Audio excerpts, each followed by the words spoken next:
Hello everyone, this is Amir Safa, Senior FX Consultant at Worldwide Currencies. Today I'm going to run you through what's happened to the pound, euro and dollar over the course of the week, so let's just dive right in. So what's really happened is the pound has performed very well against both the euro and the dollar this week. Generally Brexit related headlines, although we haven't seen much progress, we've seen a willingness from Boris Johnson to negotiate past the 15th of October deadline. That he announced a couple of months ago. The UK's chief negotiator Frost also suggested yesterday that the UK want to deal with the EU. However, the EU have responded and said they also do want a deal, but just not at any cost. So the threat of a no-deal Brexit is still on the table for the time being. The pound has seen bouts of weakness over the course of the week though. Generally, that's been led by increased lockdown restrictions introduced by Boris Johnson, the introduction of the three-tier system across the UK, but also news that the Bank of England have contacted major banks in order to see how they would cope with the introduction of negative interest rates, which would generally weaken the pound. So overall, a volatile week for the pound, but I would say quite a good one, as it's performed well overall against the euro and the dollar. So if we go on to the euro, it's been quite stagnant for the time being. The number of coronavirus cases in the EU have increased exponentially. That has led France to introduce nighttime curfews across some of their major cities.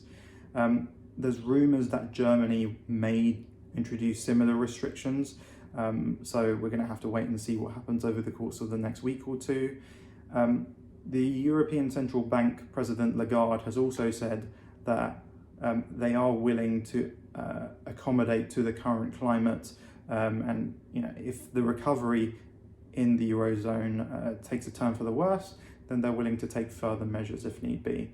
They're also going to review their PEPP program in December, so I think around December you'll see quite a lot of volatility if they do change their policy.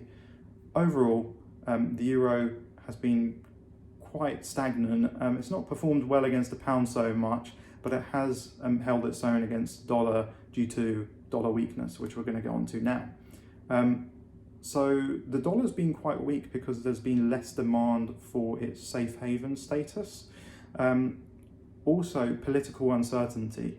With Biden ahead in the polls, it seems, that has led to the dollar weakening, as a Trump win would be seen as pro-business and pro-economy. So that has led to the pound weakening as well. The lack of a US fiscal stimulus package as well is really taking its toll on the greenback. It looks unlikely that the Democrats are going to give in to the Republicans for the time being. They want a much bigger fiscal stimulus program than what the Republicans want to introduce. And they also want to avoid Trump having a political win just before next month's presidential elections. So not surprising there, to be honest. But also a couple of COVID vaccine trials have actually been halted. So that has obviously not been great too. Unemployment claims in the US also skyrocketed yesterday. So they came out at 898,000 when the forecast was suggesting it could come out at 810,000. So the labour market in the US is not doing as well as it should do. So overall, we've seen a stronger sterling, a stagnant euro, and a weaker dollar over the course of the week.